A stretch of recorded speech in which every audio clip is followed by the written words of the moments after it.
Okay, તો જોઈએ internal reconstruction of the company એમની અંદર illustration for balance sheet of Prakash limited is as under on 31st March 2017. ધારો Prakash limited નું balance sheet આપેલું છે તમને. Share capital 1508% cumulative preference share each of rupees 100, 1,50,000, 2,000 equity share, each of rupees 100 fully paid up, 2 lakh rupees, security premium 50,000 and creditors 20,000.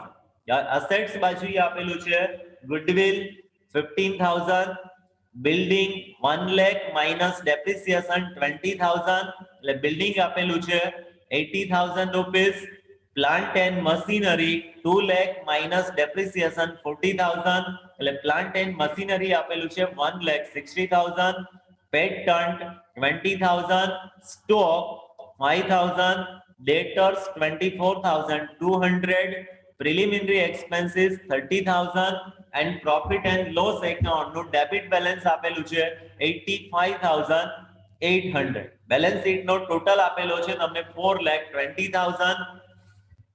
Additional information માં આપેલું છે court has sanction scheme for capital reduction as per following terms, એટલે નીચેની શરતોએ capital reduction scheme માટેની મંજૂરી મળેલી છે. each equity share will be reduced by ₹90, એટલે ઇક્વિટી શેર મૂડીમાં 90 રૂપીસ રિડ્યુસ કરવાના છે. each preference share will be reduced to ₹90. હવે જો આ બેમાં ખાસ સમજો, reduced by 90 એટલે 90 રૂપિયાનો ઘટાડો કરવાનો છે અને reduced to 90 એટલે 90 રૂપિયા સુધી ઘટાડો કરવાનો છે.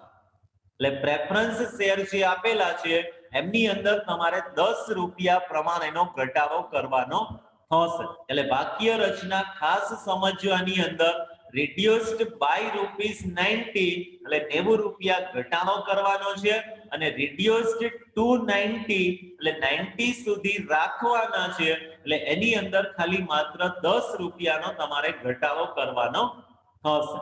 ક્લિયર? આગળ આપેલું છે in lieu of 2 years arrears of preference dividend, equity share will be given for the amount calculated at 5% of the dividend amount. એટલે પ્રેફરન્સ શેર ઉપર છેલ્લા 2 વર્ષનું ડિવિડન્ડ ચૂકવવાનું બાકી છે. Security premium account and fictitious assets are written off, એટલે security premium અને બાકીની જે ફિક્સ એસેટ્સ આપેલી છે એની અંદર ગુડવિલ, પેટન્ટ અને પ્રિલિમિનરી એક્સપેન્સીસ એને તમારે રિટર્ન ઓફ કરવાના છે. સાથે સાથે પ્રોફિટ એન્ડ લોસ એકાઉન્ટની ડેબિટ બેલેન્સ આપેલી છે તો એને બી રિટર્ન ઓફ કરવાની થશે. any balance remaining in capital reduction fund account will be utilized to reduce the fixed assets in the proportion of book value. એટલે જો કેપિટલ રિડક્શન ફંડમાં આ સિવાય કોઈ બેલેન્સ વધે તો એનો ઉપયોગ ફિક્સ એસેટ્સની વેલ્યુને રિડ્યુસ કરવા માટે કરવામાં આવશે અને એ એની બુક વેલ્યુ છે એ બુક વેલ્યુના પ્રમાણ અનુસાર એને રિડ્યુસ કરવામાં આવશે. Pass journal entries and prepare balance sheet after implementation of scheme. એટલે આ સ્કીમને એપ્લાય કરવા માટે જર્નલ એન્ટ્રીઝ પાસ ઓન કરવાની છે અને આફ્ટર ઇમ્પ્લિમેન્ટેશન ઓફ સ્કીમ ફરીથી પાછું તમારે બેલેન્સ શીટ જરૂરી સુધારા વધારા સાથે પ્રિપેર કરવાનું થશે. ક્લિયર? આ રીતે ડિટેલ્સ તમને આપેલી છે. હવે અહીંયા સૌથી પહેલા તો આ બે ગણતરી તમારે ખાસ આપવાની છે અને જો આ બે ગણતરી તમને પ્રોપરલી સમજાઈ જશે તો આના આધારે જ તમે એકદમ easily journal entries be pass on કરી શકશો. તો બે આપણે ગણતરી કરવાની છે, એની અંદર કઈ કઈ ગણતરી કરવાની થશે તો એક તો ક્યાંથી અને કેવી રીતે કેપિટલ રિડક્શન ફંડ ક્રિએટ કરવામાં આવશે અને કેપિટલ રિડક્શન ફંડનો યુઝ કેવી રીતે કરવામાં આવશે. એટલે એના માટે તમને જે જરૂરી ઇન્ફોર્મેશન આપેલી હોય તો એ ઇન્ફોર્મેશનને ધ્યાનમાં રાખી અને કેપિટલ રિડક્શન ફંડ ક્રિએટ કરવામાં આવશે. તો ક્રિએટ કરવા માટે સૌથી પહેલી વિગત આપણને આપેલી છે કે ઇક્વિટી શેર છે એની કિંમતમાં 90 રૂપિયાનો ઘટાડો કરવામાં આવે છે, રિડ્યુસ્ડ બાય ₹90. તો અહીંયા ઇક્વિટી શેર કેપિટલ તમને આપેલું છે, દરેક રૂપિયા 100 પ્રમાણે 2 લાખ રૂપિયા ઇક્વિટી શેર કેપિટલ આપેલું છે. હવે ઇક્વિટી શેર મૂડીની અંદર 90 રૂપીસ આપણે રિડ્યુસ કરવાના છે અને એમાં તમે જેટલા રિડ્યુસ કરશો તો એટલું તમારું કેપિટલ રિડક્શન ફંડ ક્રિએટ થતું તમને જોવા મળશે. તો કેપિટલ રિડક્શન ફંડ એની અંદર તમે દર્શાવો છો ઇક્વિટી કેપિટલ, તો 2000 શેર ઇન્ટુ 90 રૂપીસ. દરેક શેરમાં તમે 90 રૂપીસ રિડ્યુસ્ડ કરો છો અને શેર મૂડીમાં જેટલું રિડક્શન કરશો તો એટલું તમારું કેપિટલ રિડક્શન ફંડ જનરેટ થશે. એટલે 2000 શેર ઇન્ટુ 90 રૂપીસ એટલે 1,80,000 રૂપીસ આપણને ઇક્વિટી શેર કેપિટલ રિડક્શન માંથી મળશે. પછી એ જ રીતે પ્રેફરન્સ શેર કેપિટલ, તો પ્રેફરન્સ કેપિટલ છે 1500 શેર આપેલા છે. હવે એની અંદર તમને કીધેલું છે રિડ્યુસ્ડ ₹2.90 એટલે 90 રૂપિયા સુધી રાખવાના છે. એટલે એમની અંદર ઘટાડો થશે 10 રૂપીસ પ્રમાણે. તો 1500 શેર ઇન્ટુ 10 રૂપીસ એટલે 15,000 રૂપીસ પ્રેફરન્સ શેર કેપિટલમાં ઘટાડો કરવામાં આવશે. આ ઉપરાંત રિઝર્વ કોઈ આપેલા હોય તો રિઝર્વની અંદર એક વિગત આપણને આપેલી છે સિક્યોરિટી પ્રીમિયમ. એટલે સિક્યોરિટી પ્રીમિયમ એકાઉન્ટ પણ ક્લોઝ કરી અને એ ક્યાં લઈ જવામાં આવશે? સિક્યોરિટી પ્રીમિયમ એકાઉન્ટ ક્લોઝ કરી અને કેપિટલ રિડક્શન ફંડમાં ટ્રાન્સફર કરવામાં આવશે. ક્લિયર? એટલે આ ત્રણ અલગ અલગ રીતે કેપિટલ રિડક્શન ફંડ આપણું ક્રિએટ થશે. હવે આ ત્રણ નો ટોટલ કરીએ એટલે ટોટલ કેપિટલ રિડક્શન ફંડ થશે 2,45,000. ક્લિયર? આટલું સમજાય છે બધાને? જો અને આની જ પહેલી વહેલી જર્નલ એન્ટ્રીઝ કરવામાં આવશે. બરાબર, આ જ બાબતોને ધ્યાનમાં રાખી અને સૌથી પહેલી વહેલી આમ નોંધ આપણે સાથે સાથે જ જોઈ લઈએ. તો પહેલી વહેલી નોંધ શું થશે? Equity share capital account debited 1,80,000, preference share capital account debited 15,000, security premium account debited 50,000 to capital reduction fund account 2,45,000. એટલે કેવી રીતે તમે કેપિટલ રિડક્શન ફંડ જનરેટ કરો છો એની પહેલી વહેલી ગણતરી અને એ પહેલી ગણતરીને આધારે પહેલી વહેલી જર્નલ એન્ટ્રીઝ પાસ ઓન કરવામાં આવશે. હવે આપણે જે 2,45,000 ફંડ ક્રિએટ કરેલું છે તો એનો ઉપયોગ ક્યાં અને કેવી રીતે કરવામાં આવશે? તો એના ઉપયોગ માટે આપણને શું કીધેલું છે કે તમામ પ્રકારની ફિક્ટિટિયસ અસેટ છે એને રિટર્ન ઓફ કરવાની છે અને સાથે સાથે છેલ્લા 2 વર્ષનું પ્રેફરન્સ ડિવિડન્ડ ચૂકવવાનું બાકી છે તો એ બી તમે આ કેપિટલ રિડક્શન ફંડમાંથી જ ચૂકવશો. જરા તો એના માટે દરેક મુદ્દાઓને આપણે વ્યવસ્થિત રીતે સમજીએ. તો સૌથી પહેલા તો પ્રેફરન્સ ડિવિડન્ડ ગણીએ. તો પ્રેફરન્સ ડિવિડન્ડ છે એ આપણને અહીંયા આપેલું છે 1500 શેર 8% ના આપેલા છે. એટલે 1,50,000 ના 8% પ્રમાણે 2 વર્ષનું ડિવિડન્ડ ગણીએ તો 1,50,000 એને ગુણ્યા 8/100 એને ગુણ્યા 2 વર્ષ એટલે 2 વર્ષનું ડિવિડન્ડ થશે તમારું 24,000. બરાબર રીતે સમજો. 2 વર્ષનું ડિવિડન્ડ કેટલું થશે? 24,000. પણ 24,000 ડિવિડન્ડની સામે તમારે ચૂકવવાના કેટલા છે? તો એના 5% પ્રમાણેની રકમ જ આપણે એમને ચૂકવીએ છીએ. તો 24,000 ના 5% એટલે એ તમે ચૂકવશો 1,200 રૂપીસ. સમજાય છે બધાને? પ્રેફરન્સ ડિવિડન્ડ છેલ્લા 2 વર્ષનું બાકી છે, એટલે એ આપણે શેર કેપિટલ ઉપર ડિવિડન્ડ કેલ્ક્યુલેટ કરીએ તો 2 વર્ષનું ડિવિડન્ડ થશે 24,000, એમાંથી 5% ડિવિડન્ડ આપણે પ્રેફરન્સ શેર હોલ્ડર્સને કેપિટલ રિડક્શન સ્કીમમાં ચૂકવી દઈએ છીએ, એટલે 24,000 ના 5% પ્રમાણે પ્રેફરન્સ ડિવિડન્ડ થશે 1,200 રૂપીસ. ક્લિયર? સમજાય છે?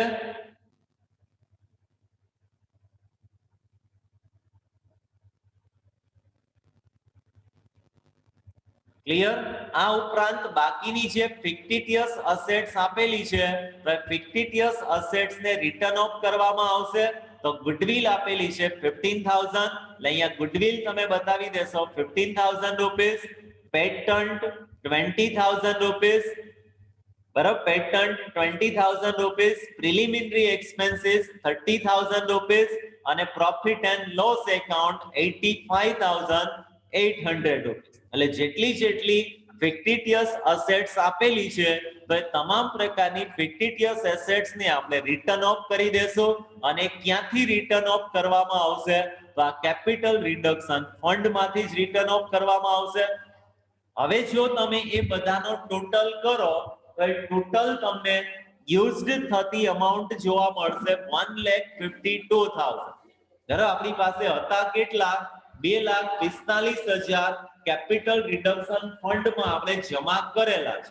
હવે એમાંથી જો તમામ પ્રકારની એસેટ્સ આપણે રિટર્ન ઓફ કરીએ તો ત્યારે એ કેપિટલ રિડક્શન ફંડનો યુઝડ કેટલો થાય છે? 1,52,000. અને બાકીનું જે કેપિટલ રિડક્શન ફંડ બચશે તો એમાંથી તમારે ફિક્સ્ડ અસેટ્સની કિંમતમાં પણ ઘટાડો કરવાનો છે. તો બાકીના કેટલા બચશે? તો 2,45,000 માઈનસ 1,52,000. એટલે હવે તમારી પાસે કેપિટલ રિડક્શન ફંડમાં 93,000 રૂપીસ અવેલેબલ બેલેન્સ હશે. અને 93,000 નો યુઝ બિલ્ડિંગ અને પ્લાન્ટ એન્ડ મશીનરી એ બંનેની વેલ્યુમાં ઘટાડો કરવા માટે આપણે કરી શકશું. અને બંનેની વેલ્યુમાં કેવી રીતે ઘટાડો કરવાનો છે? તો એની બુક વેલ્યુના પ્રમાણ અનુસાર. અને એની બુક વેલ્યુ તમને આપેલી છે 80,000 and 1,60,000.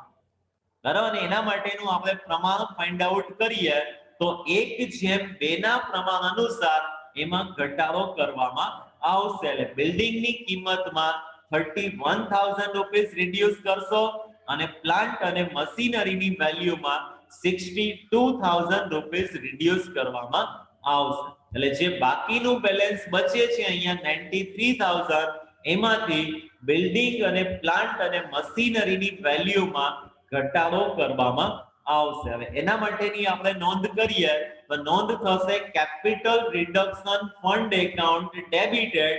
બરાબર? હતા કેટલા? 2,45,000. બરાબર? એમાંથી આપણે રિટર્ન ઓફ કરીશું to preference share dividend account 1,200, to preliminary expense account, to profit and loss account, to patent account, to goodwill account. હવે આ જો 4 અને 5 બાબતોનો ટોટલ થાય છે 1,52,000 અને બાકીના છે 93,000 રૂપીસ બચે છે. તો એમાંથી તમે બિલ્ડિંગ અને મશીનરીની કિંમતમાં ઘટાડો કરો છો. એટલે to building account 31,000 and to machinery account 62,000. Clear? એટલે જે બીજી ગણતરી તમે કરેલી છે તો એના આધારે તમારી આ બીજી આમ નોંધ થશે. અને છેલ્લે પ્રેફરન્સ ડિવિડન્ડ છે એ આપણે ચૂકવેલું છે 1,200. તો એની સામે તમે નવા શેર ઇસ્યુ કરો છો તો એના માટેની નોંધ થશે preference dividend account debited 1,200 rupees to equity share capital account 1,200 rupees. એટલે જે પ્રેફરન્સ શેર આપણે ચૂકવીએ છીએ એની સામે નવા શેર એ પ્રેફરન્સ શેર હોલ્ડર્સને ઇસ્યુ કરવામાં આવશે. ક્લિયર? સમજાઈ જાય? એટલે પહેલા તો બેઝિકલી આ બે ગણતરી તમારે વ્યવસ્થિત રીતે સમજવી પડે કે કેવી રીતે કેપિટલ રિડક્શન ફંડ ક્રિએટ કરવામાં આવશે અને કેવી રીતે એને યુટિલાઇઝ કરવામાં આવશે. અને જો આ બે ગણતરી સમજાઈ જશે એટલે એના આધારે જ આ બે જર્નલ એન્ટ્રીઝ પાસ ઓન કરવાની છે. બરાબર, પહેલી નોંધ આપણે કરશું કે કેપિટલ રિડક્શન ફંડ ક્યાંથી અને કેવી રીતે ક્રિએટ કરવામાં આવે છે અને બીજી નોંધની અંદર ક્યાં અને કેવી રીતે એને યુટિલાઇઝ કરવામાં આવે છે. એટલે આ બે નોંધ તમારી સમજાઈ જશે. અને ત્રીજી નોંધમાં તમને આપેલું છે કે જે પ્રેફરન્સ ડિવિડન્ડ ચૂકવવાનું છે તો એની સામે તમે એમને ઇક્વિટી શેર આપો છો એટલે પ્રેફરન્સ ડિવિડન્ડના બદલામાં ઇક્વિટી શેર ઇસ્યુ કરવામાં આવશે. ક્લિયર? હવે જર્નલ એન્ટ્રીઝ પછી આપણે ફરીથી પાછું નવું બેલેન્સ શીટ પ્રિપેર કરીએ તો balance sheet of Prakash limited as on 31st March 2017. તો આ બેલેન્સ શીટ ની અંદર જે તમે સુધારા વધારા કરેલા છે એ સુધારા વધારા સાથેની તમારે ઇફેક્ટ આપવાની થશે. હવે એમાં જોતા જઈએ તો બેલેન્સ શીટ ની અંદર સૌથી પહેલા આપણે દર્શાવીએ છીએ ઇક્વિટી શેર કેપિટલ. તો 2000 શેર દરેક રૂપિયા 100 નો એક એવા હતા પણ એમાં આપણે 90 રૂપિયા સુધીનો ઘટાડો કરી દીધેલો છે. એટલે હવે આપણને શેરની કિંમત કેટલી જોવા મળશે? 10 રૂપિયા પ્રમાણે જોવા મળશે. સમજાય છે? ઇક્વિટી શેર હતા કેટલાના? 100 રૂપિયાના, પણ એની અંદર તમે 90 રૂપિયાનો તો ઘટાડો કરી દીધેલો છે. એટલે હવે તમને ઇક્વિટી શેર દરેક રૂપિયા 10 પ્રમાણે જોવા મળશે. તો 2000 ઇક્વિટી શેર દરેક રૂપિયા 10 પ્રમાણે 20000 રૂપિયા. પછી 1500 પ્રેફરન્સ શેર હતા એની અંદર આપણે 10 રૂપિયાનો ઘટાડો કરેલો છે એટલે શેરની કિંમત હવે આપણને જોવા મળશે 90 રૂપિયા પ્રમાણે. તો 1500 શેરના 90 રૂપિયા પ્રમાણે થશે 1,35,000 રૂપિયા. અને પ્રેફરન્સ ડિવિડન્ડના બદલામાં તમે શેર આપેલા છે દરેક રૂપિયા 5 નો એક એવા. સર તમારો વોઇસ બિલકુલ નથી આવતો. સાવ સંભળાતું જ નથી. હેલો હેલો 1200 રૂપિયા ડિવિડન્ડના બદલામાં પણ આપણે શેર આપીએ છીએ તો એ તમે 1200 રૂપિયાના બદલામાં દરેક રૂપિયા 5 નો એક એવા 240 બીજા ઇક્વિટી શેર આપેલા હશે. એટલે હવે કુલ શેરની સંખ્યા થશે 1,56,200. ક્લિયર? હેલો સંભળાય છે? હેલો હેલો ઇક્વિટી શેરની સંખ્યા થઈ જશે હવે 1,56,200. યસ સબાના સંભળાય છે? હા સર. ઓકે, મુસ્કાનને કદાચ અવાજ નથી આવતો બરાબર રીતે, એમનો એક બે વખત પ્રશ્ન આવ્યો. હેલો મુસ્કાન સંભળાય છે? હેલો હેલો બાકી બીજા બધાને સંભળાય છે? યસ શુભમ સંભળાય છે? હેલો અરખાણી શુભમ અવાજ આવે છે બરાબર રીતે? હા. ઓકે, મુસ્કાન સંભળાય છે? હેલો ઓકે, એટલે હવે શેર આપણને જોવા મળશે નવા બેલેન્સ શીટ ની અંદર 1,56,200 રૂપિયા. આ કેવી રીતે આવશે? તો ઇક્વિટી શેરમાં આપણે 90 રૂપિયાનો ઘટાડો કરી દીધેલો છે. બરાબર, ટોટલ 2 લાખ રૂપિયાના શેર હતા એમાં 1,80,000 તમે ઘટાડી દીધેલા છે. એટલે હવે ઇક્વિટી શેર બચશે 20,000 રૂપિયા.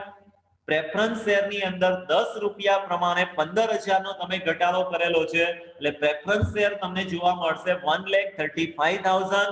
અને ડિવિડન્ડના બદલામાં દરેક રૂપિયા 5 નો એક એવા ઇક્વિટી શેર આપેલા છે એટલે એ શેરને આપણે અલગથી બતાવી દઈએ છીએ 1,200.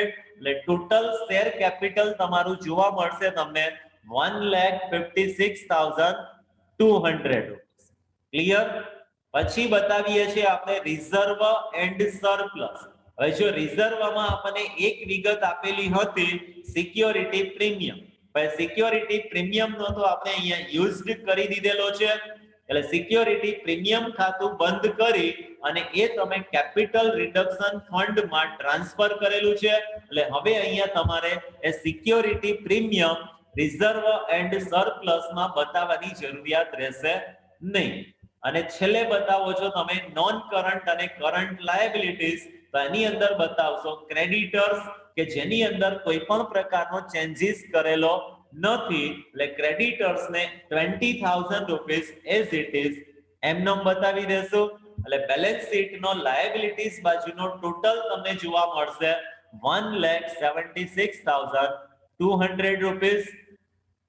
ક્લિયર? આ જ રીતે અસેટ્સ બાજુની વિગતો જોઈએ તો અસેટ્સ બાજુએ આપણને બિલ્ડિંગ આપેલું છે. હવે બિલ્ડિંગ ની વેલ્યુ કેટલી આપેલી છે? હવે એસેટ્સ બાજુએ જો એક પછી એક વિગતો જોતા જઈએ તો સૌથી પહેલા આપેલું છે ગુડવિલ. ગુડવિલ છે એને આપણે રિટર્ન ઓફ કરી દીધેલું છે, એટલે ગુડવિલ છે એ નવા બેલેન્સ શીટમાં બતાવવાની જરૂરિયાત નથી.